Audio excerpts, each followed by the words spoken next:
October 8th, 1982, Cats opens on Broadway and runs for nearly 18 years before closing on September 10th, 2000. The day after Cats closes, Andrew Lloyd Webber curses New York to regret the decision in exactly 1 year's time.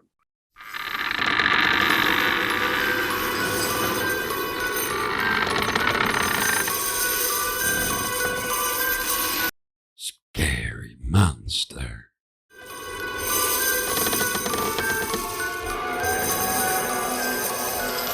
Welcome to the Revisionists. We got fun and games. I'm Brian Flynn. What are we doing with the I don't intro? know. I don't know. I'm Zach Powers. Yeah. Yeah.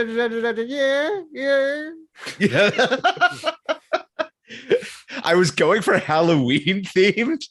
And that's what came out. I mean, it was Welcome to the Jungle, right? Which is not. Fuck me. All right. And welcome back to the show. Our very good friend, the wonderful Brett Galley, everyone. Hello. Thanks for having me, guys. Of course. Thank you for being here. Also, I guess since we're moving along, we're just going to go with whatever bullshit that was that came out of my mouth. Yeah, listeners, happy Halloween. It's October. Spooky season is here, which means it's probably our favorite time of year on the show because election season. Yep. Yes. The midterms are coming up. And so we're here to talk to you about your local school board races. Are there candidates in your area who seem totally batshit crazy? Because maybe that's a bad thing. There's a lot going on in Colorado right now. The candidate for governor is going on TV and keeps repeating that like schools are being required to keep litter boxes in classrooms for students who quote like identify as cats, which is A, not true, B, just wildly transphobic, and C, just so far out of pocket that I don't even know what to do with it. And clarification, if your batshit crazy candidate is, say, like David Lynch, go for it. You can vote for David Lynch. Yeah. Don't tell the school when it's Friday.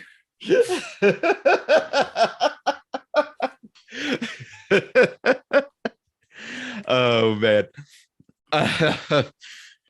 All the movies people watch, like in class when there's a substitute, would be like Mulholland Drive, which would be actually much better than the ones we got, which included Meet the Fockers, actually. The sequel to Meet the Parents. We watched like October Sky and stuff. We watched that stuff too. That was like tangentially related to the topic that at hand. I don't know what class Meet the Fockers is related to. World history. Oh, okay. That was where we literally watched that. The Meet the Parents franchise is a thing that happened in history. You can't deny it. That was the same class where we watched The Prince of Egypt. Yeah. And the teacher, when she ejected the cassette tape, because that's how long ago this was, just announced to the class, well, that's the story of Moses according to the Jews. And like, that was the entire lesson. Maybe you could watch a Meet the Fockers in philosophy, and then afterwards you can discuss the important question of if Greg could indeed milk Robert De Niro. Something philosophers have pondered. Would it make a sound?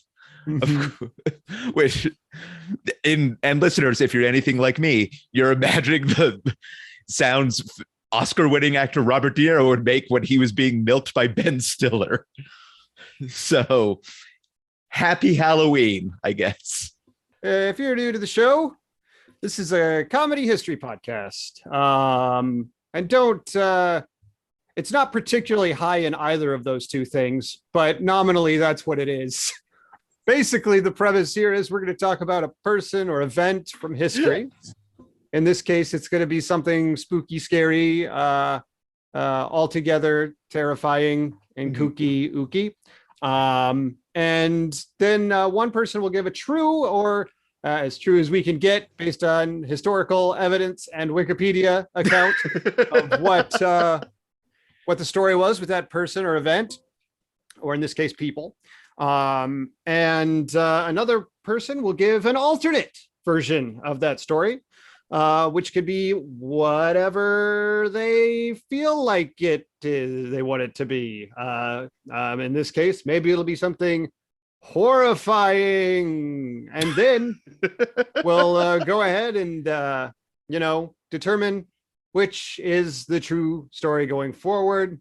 Like the Blair Witch, is it real? It's up to you to decide.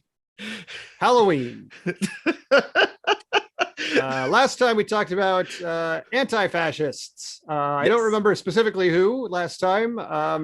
Frank Emmy was the last one. Emmy, yes. Did we get a result on that, Brian? The true history. The true history one. I think in all of the anti-fascist episodes, maybe the true history won. Yep. Funny how that worked out. Yeah, no one wanted to say Raoul Wallenberg liked to chase the Roadrunner or something. Anyway, this time we're talking about spooky stuff. We're talking about none other than Burke and Hare, that famous corpse snatching duo, and corpse making of English nursery rhyme. I think Brian is going to be telling us the true story of Burke and Hare. Yes, indeed. And if you're quite ready, Brian, I guess we might as well get on to the main event. All right. Yes. Before I dive in, I want to say my sources for this are Historic UK, Edinburgh University, and Wikipedia, because you just don't always get that flavor other places. It's like adding bay leaf to a soup. But yes, Burke and Hare, welcome to the UK in the 1920s, which is, Napoleon is dead. The sky is full of soot. There's eel pie for everyone. But it's also an era of like broad conservative reaction following the revolutionary period at the end of the previous century. And that reaction is like cultural, social, political, and religious. This is happening on the sort of the tail end of the Second Great Awakening in the US. And that conservative reaction is butting up against the post-Enlightenment scientific culture. And one of the things you need to know about scientists is that they cut up bodies. Doctors and physiologists and anatomists, not like most scientists, actually. So not like astronomers. Botanists. Yeah, botanists. Yeah. They don't. Unless they're working with Audrey too. Am I? She eats people. But yeah, doctors and anatomists, physiologists, they get up in there for science. Get up in them guts. Yeah, that's where the phrase originally came from. But religious superstition, cultural taboos made it sort of exceedingly rare and frowned upon for people to just like donate their body to science like you would today. Hold up, Brad. Are you silent? Can you say something? I'm not sure we can hear you. Hello? Oh, there you go. I thought you were saying something and we couldn't hear you, but we can hear you. Okay, sorry about Perfect. that. No, you're good. In fact, the law in the UK at the time was that doctors and universities could only conduct autopsies and dissections on the corpses of criminals who had been sentenced to death, which for a while was fine because you could got for like a number of crimes because the state does violence on its subjects. You could also use the bodies of people who died in prison, died by suicide, or were just, and I'm just quoting here, orphans and foundlings. Which is, foundling. Yeah, that Western culture that's so great, I guess, and is our heritage.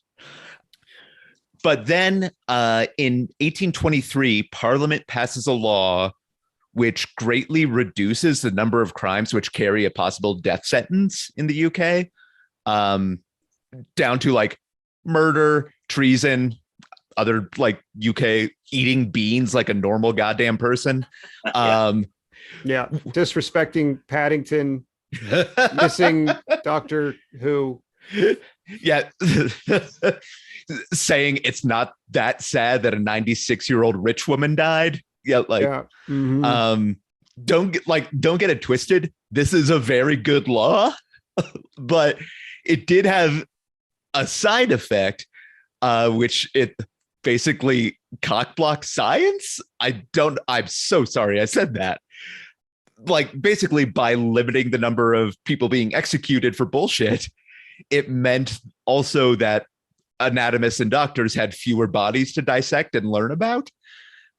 Which brings us to the city of Edinburgh, Scotland in 1827. William Burke and William Hare were two Irishmen who moved to Edinburgh to work on the Union Canal, where they eventually met and became friends. Will Burke, and Will. No one ever calls them just Will and Will. the It's always two Burke and Hare. Wills. Yeah. Well, because That's the the movie, two yeah. Wills sounds like a kind of like a fun stage play that maybe like Mhm. Moss and Hart wrote, whereas Burke and Hare sounds like they killed people and sold their bodies to university professors. Maybe that's confirmation bias on my part. But they became friends, and Burke actually moved into a lodging in the Westport neighborhood on the same street as Hare. Burke brought Helen McDougall to live with him, who was not Burke's wife. He had left his wife and children back in Ireland. And Hare ran a boarding house on that street with his common law wife, Margaret Laird. And one of Hare and Laird's lodgers was an elderly man who went by the name Old Donald. Oh. I don't know if he knew they called him that. I assume his name was just Donald. I would be fine being called Old Donald. Yeah, okay. Old Donald Powers. It's got a good ring, I think, Old Donald. I mean, I like it. once a certain former president dies, yeah, then I think that will also, once that name will be more up for grabs. That former president, of course, Jimmy Carter. No. One morning, Hare and Laird discovered that Old Donald had died in his sleep. And what really got Hare mad, which this will come up a lot, he seems to have had a bit of an anger issue. He had a hair trigger. Is that what He had a wild hair up his ass. Yep. Mhm. Was that Old Donald still owed £4 for his rent. But Burke and Hare had an idea to recoup their losses. Edinburgh and Edinburgh University in particular was like anatomy central, which makes it sound like kind of like an 80s university like comedy movie. And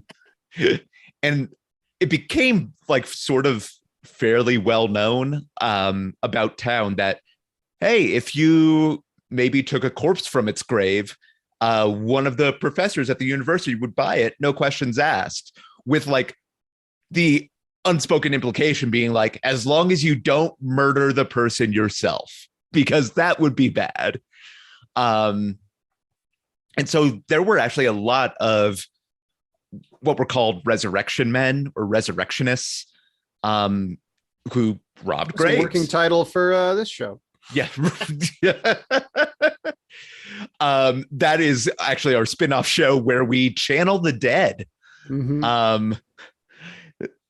But like the problem got so bad that family members often resorted to like standing guard over fresh graves for like weeks until basically their loved ones were too decomposed to dig up.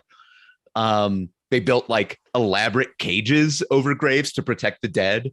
And they even put like watchtowers in cemeteries. So pretty soon cemeteries are like sort of becoming fortresses in a way, which is kind of weird. It was a crime to disturb a grave, and it was a crime to steal the possessions of someone who was dead. but it wasn't explicitly a crime to steal a body and sell it. So like, in theory, if you came across like an open grave and took the body and left all the body's stuff behind, like you're legally golden. Like, So the old Donald thing was all above board. yeah, it was. I mean, there may have been a law about like reporting deaths or something, but it was also the 1820s, so maybe not. So Burke and Hare, they went and filled old Donald's casket with a bunch of tree bark to weigh it down, and they took his body in a tea chest to Professor Robert Knox, one of the leading anatomy experts in the city, or in the world, really, at that point. There are a lot of people who've said, like, in retrospect, like, without Knox, we would have been like decades behind in our knowledge of the human body. And so Knox paid Burke and Hare £7 10 shillings for the body of old Donald, which was much less than he would pay them later on. So you got to think they, like, he knocked down the price because he was old. I don't know. But Old Donald, no respect, even in death. The original Rodney Dangerfield. I tell you, I'm not going to do a Rodney Dangerfield impression. I'm not going to. Culturally insensitive, yeah. Yeah. It's just, To the Dangerfield people. yeah. I tell you, our race gets no respect. I mean, he was Jewish, right? I don't know. Okay. Oh, yeah, Rodney Dangerfield. I forget what his actual last name is. Yeah, but Okay. he's Jewish. His first name isn't Rodney either, if you can believe that. If you can believe that. It's not his real first name. It's not that, like, it's not what I believe. So, Rodney's Believe It or Not. His name was Jacob Cohen. Okay. His middle name was Rodney. Oh, there you go. Okay. There we go.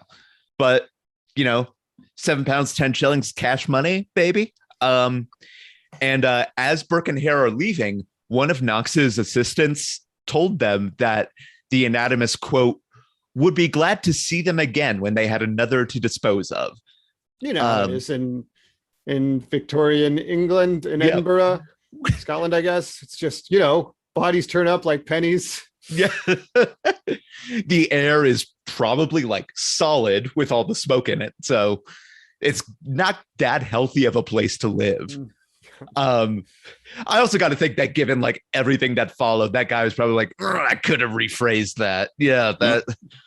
Why didn't this doctor just go to families and be like, hey, if you have a loved one that's going to pass away, I'll give you money if you donate the body to me. Yeah. Instead of just like, hey, let's just rummage graveyards. I think It just creates this weird, Yeah. this weird culture where people are digging up bodies. He didn't. Yeah. Yeah. I mean, I got to think it's probably like, I'm a busy anatomy professor. I don't have time to Put up some flyers at least. Yeah. Exactly. Got a loved one you don't need anymore? That honestly probably would have been worse because people would have just been killing their family members willy-nilly for that money back then. 1000%. Yeah. And probably now if someone did that. Yeah. Well, also, it's not like you could really put up an ad like that anymore. It's not like, That's we true. buy junk. We buy junk husbands. Like, Yeah. Cash for bodies.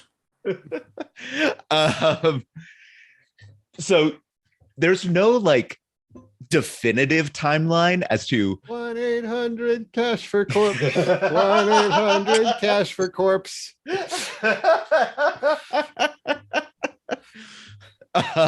Perfect. So the most commonly repeated story is that soon after, another one of Hare's lodgers, likely a miller named Joseph, fell seriously ill. Not sure with what. Middle-aged Joseph. Yeah. But like Burke and Hare start fucking getting real excited because they're like, oh, hey, more money. There's also some theorizing that Hare and Laird were worried that a sick lodger would make their murder house look bad. Like if people saw It wasn't a murder house yet. it wasn't a murder house yet. That's true. But just like the idea that like, oh no, a sick person stayed here once, like that means our business in this kind of shitty part of Edinburgh is going to go down the tube seems absolutely wild to me. Because like, I don't know, I would stay at a La Quinta I know someone got murdered in. Like that's just saying. Yeah, of course. Sure, people get murdered. People have died everywhere, folks. I live in an apartment that was built in the late 1800s. I'm sure someone's died in here. Mm-hmm. Yeah, it'd be weirder if they hadn't. Let's be honest. Yeah. Like our house was built in the 80s, so maybe not, but also like it's not outside the realm of the possibilities. But Burke and Hare, they kept watching this guy to die, like a couple vultures. But they were annoyed because he was like taking forever. So they just like, well, let's start murdering people. They get Joseph just absolutely just housed on whiskey to make sure he was compliant. And one of them restrained him while the other one suffocated him by holding his nose and mouth shut. And to show like that this wasn't just like spur of the moment thing, they like did this intentionally because they didn't want to leave like physical evidence of murder that like Dr. Knox would be like, hey guys, can I talk to you about this? Sorry, that was not Scottish at all. But was something. No, I think that's pretty right. In Scotland talk, right? Yeah, of course. This guys, should we vote for our independence? Yes, you should, Scotland, if you're listening. You don't need England. This and excuse me.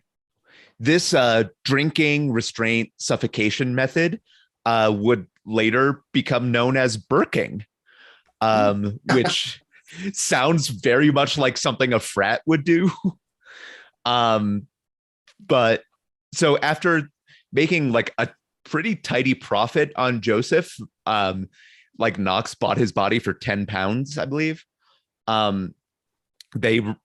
Burke and Hare ran into another problem, which was that all the lodgers Hare was getting were annoyingly healthy. So they begin luring people to stay at the lodging house mainly from the surrounding slums and like poor people, people who don't have homes. Foundlings. Yep. Yeah. The disgusting children. No, there's one teenager who's killed in this story. But their reasoning was that like, you know, the missing destitute were less likely to arouse suspicion. Something that is held true to this day. Yep. To this day. Cops have always been cops. So the next victims were, and again, this is in uncertain order, Abigail Simpson, an elderly salt seller, an unidentified male lodger from Cheshire, and Knox paid 10 pounds for each body. And then in early April 1827, Burke met a pair of local women, Mary Patterson and Janet Brown, and took them out for a quote breakfast of whiskey, which Scotland, you gotta love it. Before bringing them back to the house around noon, where they kept drinking whiskey for lunch, which I think is keto. I'm not sure. But Patterson passed out at the table and Burke moved her to an empty room. and he was still drinking with Lucy Brown when McDougal, the woman Burke was cheating on his wife with, walked in. And she got mad at him because she thought he was cheating on her, because he is, after all, the type. And Brown leaves saying she didn't know Burke was married. And that decision definitely saved her life. Basically, eventually, after they fight, McDougal goes and rounds up Hare and Laird, and Burke and Hare lock the women out of Patterson's room and murder her. So one of Knox's assistants asks where they got the body when they bring in Patterson's body, which is apparently still warm when they bring her in. And like, because Knox's assistant thinks he recognizes her, because all these people live in the same city. Asking where they got the body simply wasn't done. Yeah, it was highly uncouth. Mm-hmm. And Burke and Hare's excuse is that, oh, they just bought it from a woman on the street, which fucking, it seems wild A now. body monger. Yeah, you could go down, get, a caricature of yourself riding a dune buggy and then buy a corpse.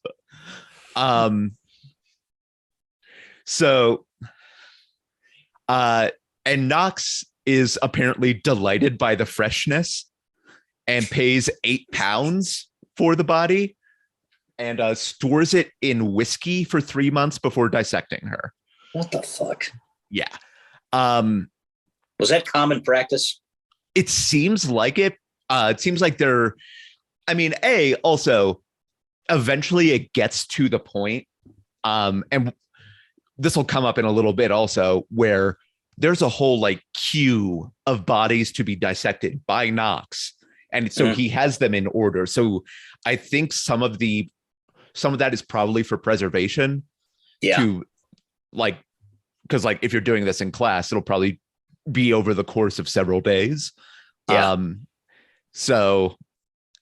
And part of it is probably it's Edinburgh in the 1820s. The only storage they have is a bunch of whiskey, or a sheep's stomach that's been boiled. Look, I'm Irish. I get to make fun of the Scottish. Yeah.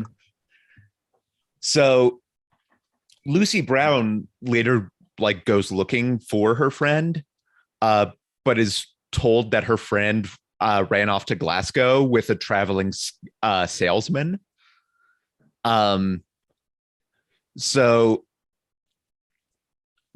The next victims are an older woman named Mrs. Haldane, and a few months later, her daughter, who just, it seems like by coincidence, her daughter may also have been looking for her and been like, oh yeah, we saw her staying at the boarding house down the street, which is not the last time that happens in the story. Another unidentified elderly woman, and then a woman named Effie, who was, I saw her profession listed as a cinder gatherer, which seems like the most early 19th century England job you could have. It's like a Dark Souls protagonist. Yeah, it literally is. Ring the bells, cinder gatherer, to awaken the old lords. Oh, by the way, listeners, this show is brought to you by From Software. Anyway, there's the cinder gatherer Effie. She was very intoxicated to the point where she was not able to stand up, and she was being helped home by a cop. And Burke stopped the cop and said he knew Effie and would take her home himself.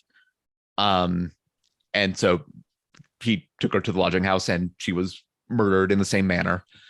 And then the next victims were what Burke describes as, quote, an old woman and a dumb boy, her grandson, dumb meaning unable to speak, in this context. Burke later said that this was the murder that really bothered him, because fuck you. I guess because like the grandson was still a teenager. Hare's horse, which is like they would put the bodies in a tea chest and take it to Knox. That's how they transported them. But the load of 2 bodies is too much for Hare's horse. So like they end up hiring like just like a dude to help them carry the cart down to Edinburgh University. And Hare is so mad when they get back that he just shoots his horse. Jesus. Yeah. Again, anger issues for Hare. Also, he's That's a the part that murderer. made Brad go over the edge. Yeah. So next comes a washerwoman named Mrs. Hostler, who came to the lodging house to do the laundry regularly. And later on, again, a couple months after her death, her daughter is looking for her, happens to come across the boarding house, and she too is murdered. It's also about this time that, and this was given no further explanation that I could find, but Margaret Laird suggests that they kill Helen McDougall, claiming that they couldn't trust her because she was Scottish, which I don't know that that's a stereotype I've ever heard. Nothing ever came of that, but there was nothing about that in the film Brave that makes me that gives me any insight into that at all. So somewhere in here, Burke and McDougall go on like a brief vacation, and like they come back and like Burke and Hare have like their Shrek donkey fight where they split up a little bit, but you know they're getting back together. Because like they get back and Hare is wearing like much nicer clothes than he used to, and Burke is like, "Were you selling bodies while I was gone?" And Hare was like, "No," but he was. So they fight to the extent that Burke opens a different lodging house down the street. But then they like get back together and are like, hey, we could use both of these for our murders. That's sweet. Yeah, you know, it's a touching story of friendship. They reconciled. I love the montage scene of them having their own murder houses. They're just staring out the windows. Yeah, and I'm a Believer starts playing, but it's a Smash Mouth version. Yeah, they see things that remind them of their old murders and are like, where'd the good times go?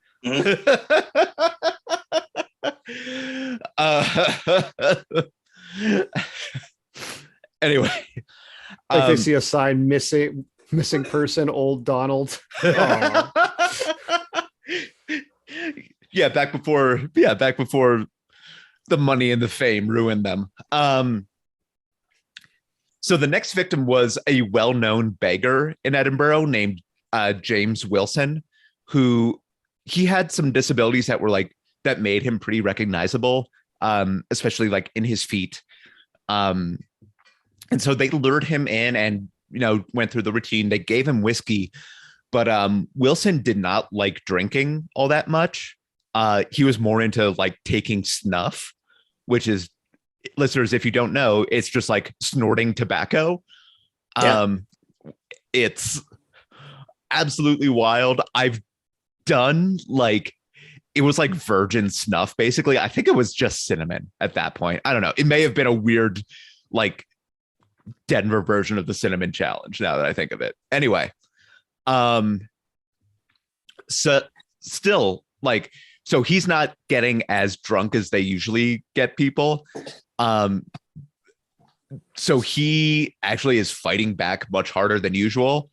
But still, like, they manage to kill Wilson and they take his snuff box and his snuff spoon as trophies,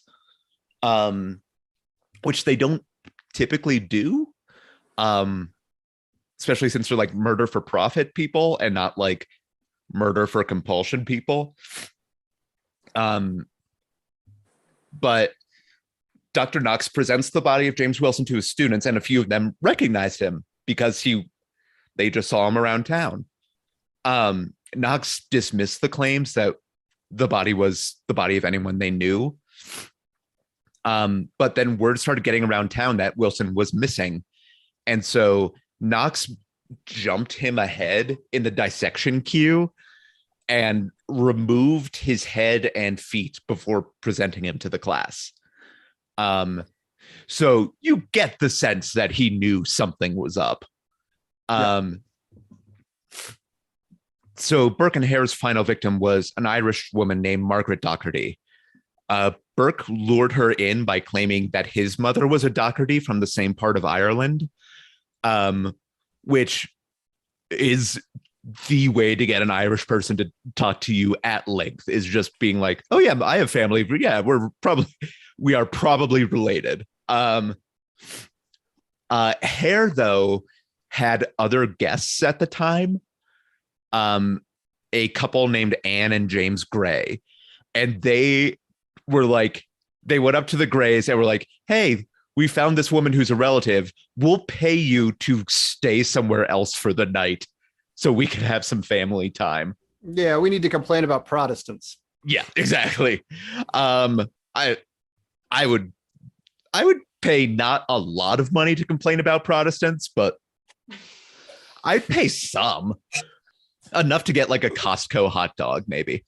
I would buy you a Costco hot dog if you came up to me and was like, hey, Brian, do you want to complain about Lutherans for a while? I'd be like, yeah, relish or no relish. All right.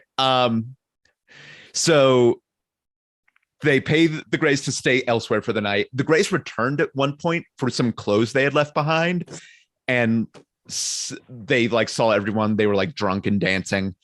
And the next day, the Grays return, and Anne Gray tries to go to the foot of her bed to retrieve some stockings that she had left behind, but Hare would not let her get close to the bed, in a way that is very fucking suspicious. But then later, he also just leaves the Grays alone in the boarding house. So who knows what the hell? So the Grays were like, something's kind of up here. And they search under the bed, where they find Margaret Docherty's body stuffed in the straw.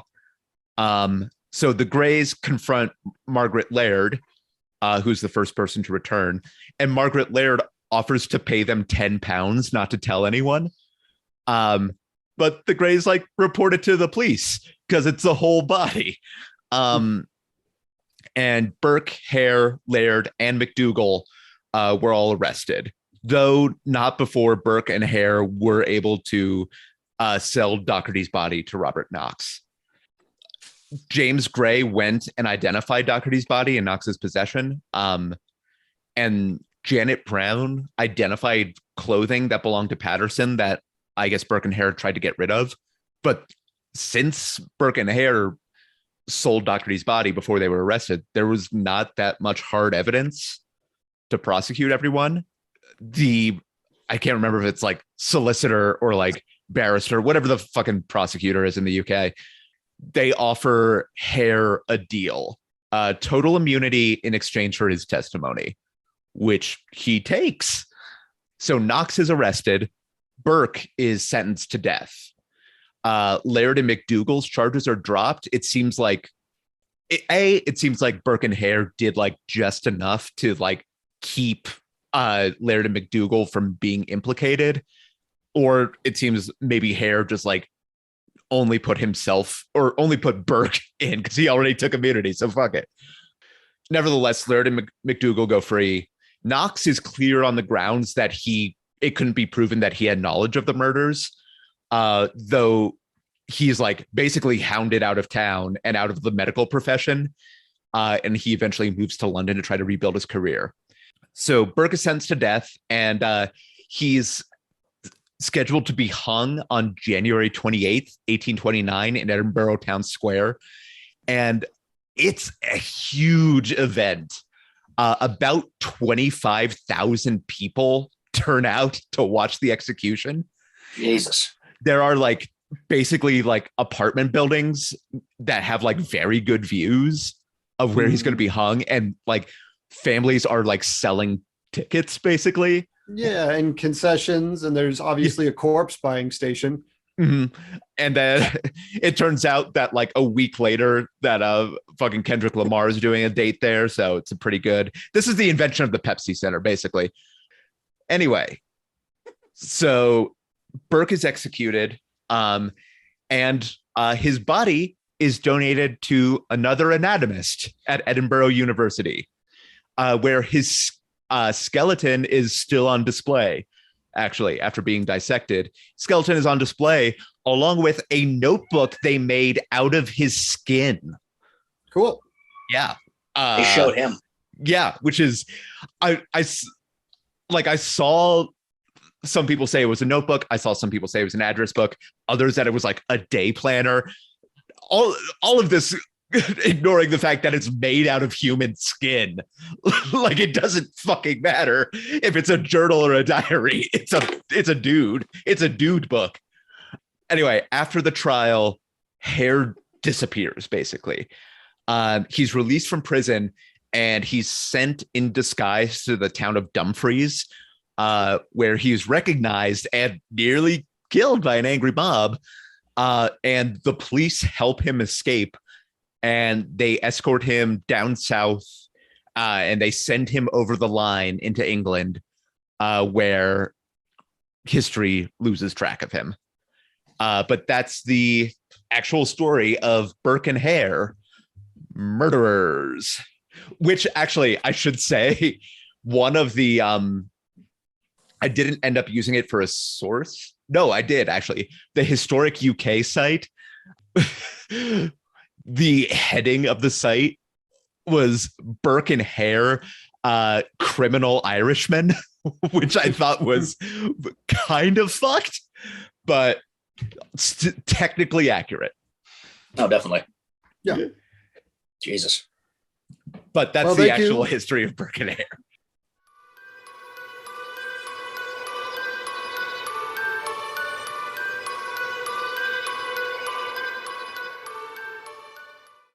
But I think Brad has a slightly different account of these horrendous events. Yeah. Do you want the spooky version of this story now? the guys who were selling bodies to a professor. They had a Frankenstein butler. Yeah. Well, from what I heard, this was all because Burke and Hare were two Irish comedians, and they were in Edinburgh for the Edinburgh Fringe Festival. Of course, yeah. As most it people doesn't know. get much more fringe than this, baby. Exactly. And they had been there the year before, and it's a tough residency. You have to be there for a month. And their show they were kind of like an old vaudeville style act that they had, Irish vaudeville, and their 1827 show, Big Willie style, didn't do as well that they wanted it to. So basically, the Burke and Hare murders were a very elaborate bit that just got out of hand. They were tired of their old vaudeville act that they had kind of, it had gone stale the year before in Edinburgh. So they were going to do more performance art where they said, well, hey, we'll pretend to be these murderers. And they had people ready to go. It was all going to be staged. It was all going to be fake. And they were going to try to, turn the whole city of Edinburgh into kind of their stage, if you will. But once, the festival started, they found out that you could actually make some decent money from actually killing people. And the Irish, comedy, they were still, they're paying about as well as they were today. Let's be honest. So they said, well, let's voucher just for one free drink. Exactly. One. Yeah. We'll pay you an exposure means something totally different when like people are freezing to death in the streets. Exactly. So then they just started doing everything you said they did. So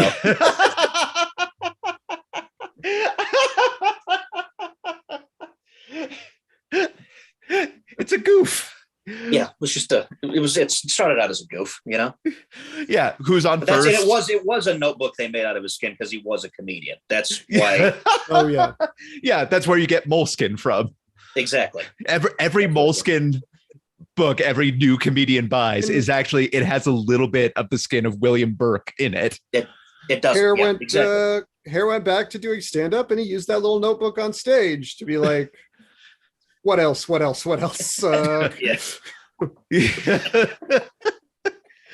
exactly what he did. What the fuck? And then he got his like real estate license or whatever the end path of stand-up comedy career. And Burke got a happy ending too, because he got that big final performance with the 25,000 person crowd. Exactly. Yeah. No one could follow him after that. Yeah. They even had like fucking Chappelle did a drop in after that, and it was just crickets. Of course, he was high as shit and virulently transphobic. Yep. So They had to use that they hung him, and then they used that little old timey hook to pull him.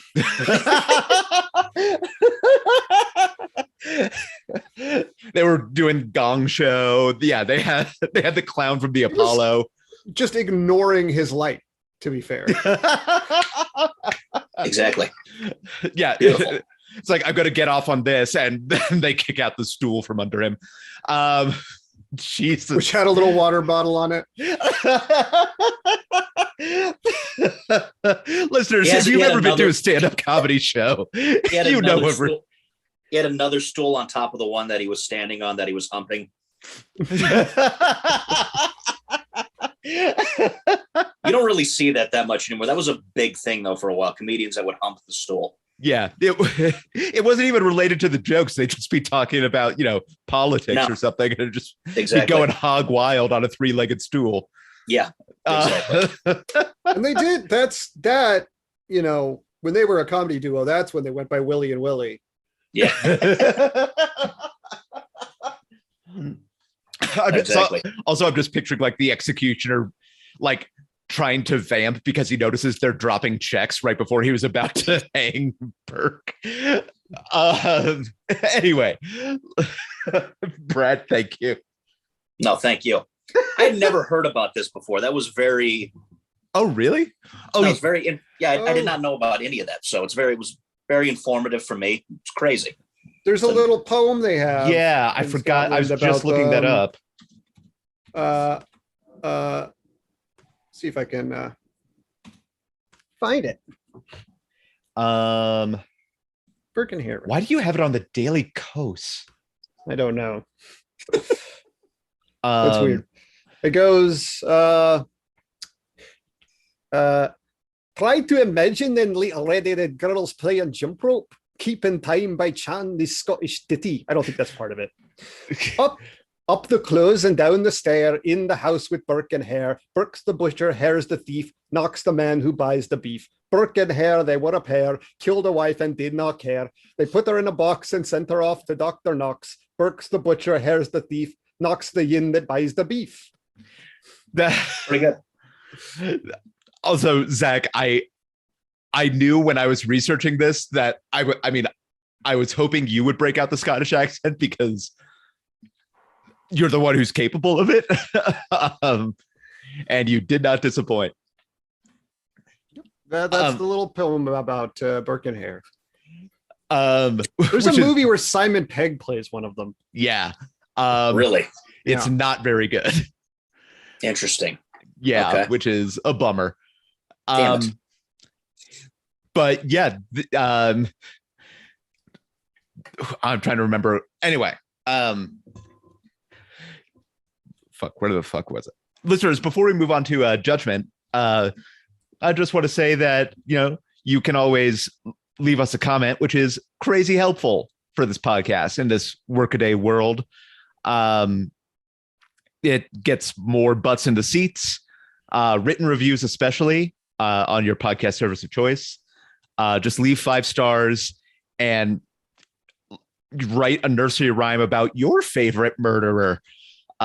Maybe it's, I don't know, John Wayne Gacy. Maybe it's the CIA. Maybe because of that exploitative Netflix show, it's Jeffrey Dahmer. Yeah. Now he's hot. I hate it. Well, I mean, the actor who played Jeffrey Dahmer is attractive. That's basically that's what it I is. saw a clip where he's like shirtless and all ripped, and it's like, That's not even accurate. Why? Yeah, well, you want more people to watch it than just the true crime people. So you got to give Dahmer abs. Yeah. It's that's fucking wild. Yeah, Like- I guess unrealistic body standards even apply now to cannibal pedophiles. That would be funny. Well, I mean, but Zac Efron was Ted Bundy, right? He was, Yeah. yeah. Though a lot of Right. people think that Ted Bundy was genuinely considered an attractive dude, and that's Yeah. how he lured in a lot of his victims. Which was Yeah. never the fucking case with Dahmer, because he was No, just a yeah, weird, he was a looking, weird-looking dude. Yeah. Yeah. Yeah. Yeah. Guys, serial killers aren't sexy. They're murderers. I don't know if you knew that. Dexter, maybe. Yeah, Dexter, and of course the CIA, which stands for Sexy Intelligence Agency. Anyway, so yes, write a poem about your favorite serial killer. Don't have a favorite serial killer. And you can also write us a letter, ask us a question at revisionistpodcast.com. Just click on the contact button at the top of the page. You can also find us on Instagram. Twitter, though, Elon Musk looks like he's going to buy it again, so who knows? And yeah, you could also, if you're so inclined, pledge as little as $1 a month on Patreon. There are much better causes to give your money to, so do those first. And if you still have money left over that you don't need to survive, then give to us. We say this like every week, and I'm like, why don't we get more pledges?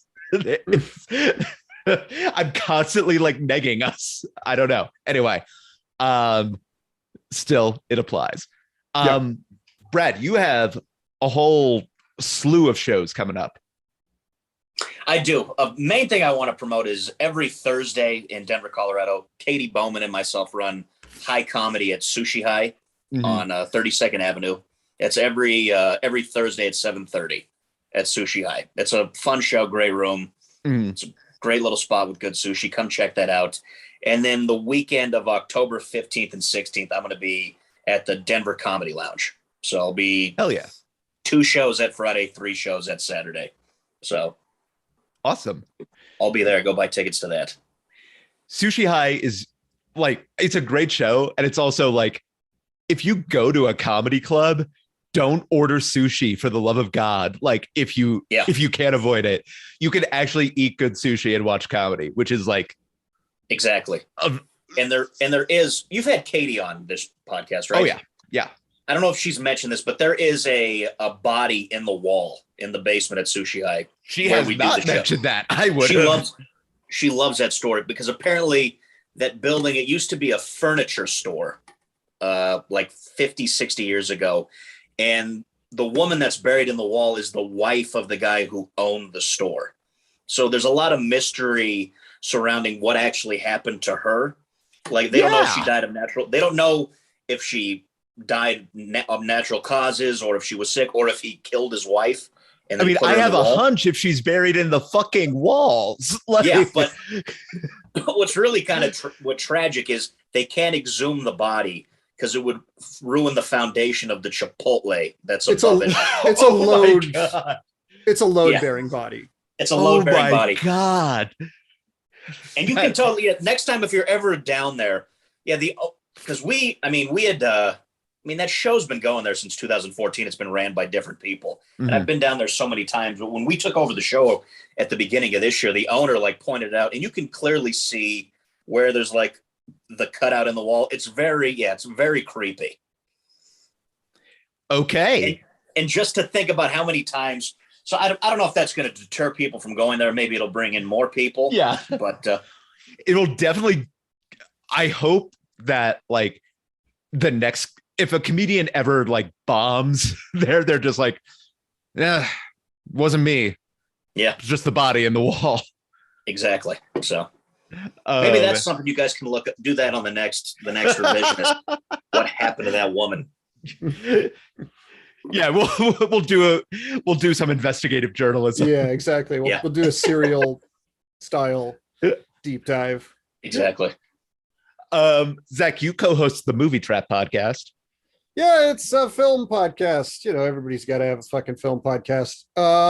So basically, the premise is myself and my two co-hosts come up with a theme for films, and each of us picks one, and at the end, we pick who chose the best film of the three of us, and that person gets to pick the next theme. More or less, that's the premise. This month, as with the revisionists, it's the spooky time seasons, and we're doing our Halloween run. And for Halloween, we always randomly pick one of 20 possible spooky themes. And this time we rolled the 20-sided dice and got films that take place on or around Halloween itself. So literally Halloween movies. All right. I'm hoping Halloween 3 Season of the Witch makes it on the... I guess time will tell. So far, we got Monster House is our first one. Nice. All right. Well, listeners, that brings us to the judgment phase, which falls to Zach this time. Yeah, I think this is one of the ones where the revision mostly just adds a little bit of fun and flavor to this morbid story. Their little Andy Kaufman dedication to the bit. The original Nathan Fielder's. The next season of the rehearsal is going to be wild.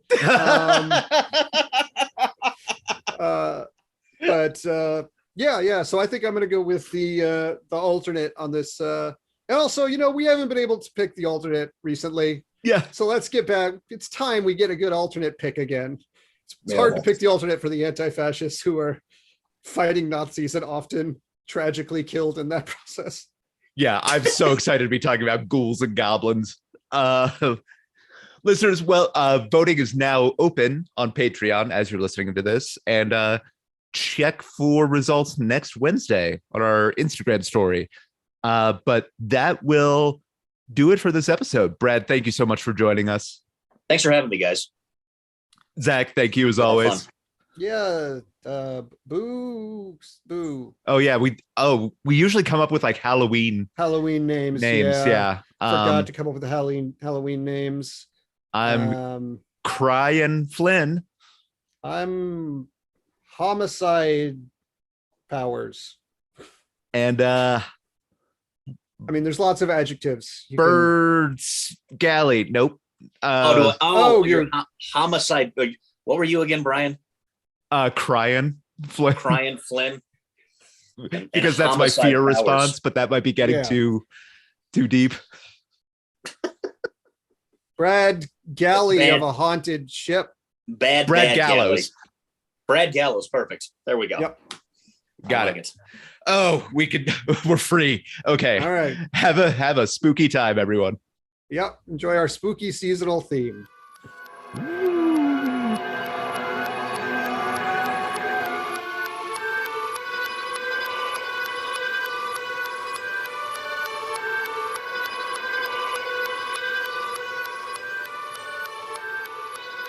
October 8th, 1982.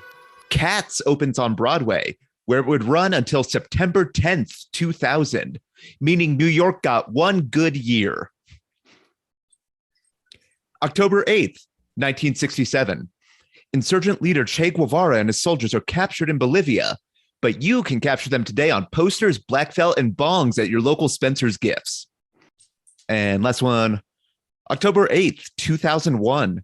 President George W. Bush announces the creation of the Office of Homeland Security, dedicated to getting the best digital images of people's genitals in the airport. All right. October 8th, 1967, guerrilla leader Che Guevara and his men are captured in Bolivia after Che was lured into a merchandising meeting to sell T-shirts to Gen Xers who know fuck all about him. October 8th, 1982, Cats opens on Broadway and runs for nearly 18 years before closing on September 10th, 2000. The day after Cats closes, Andrew Lloyd Webber curses New York to regret the decision in exactly 1 year's time.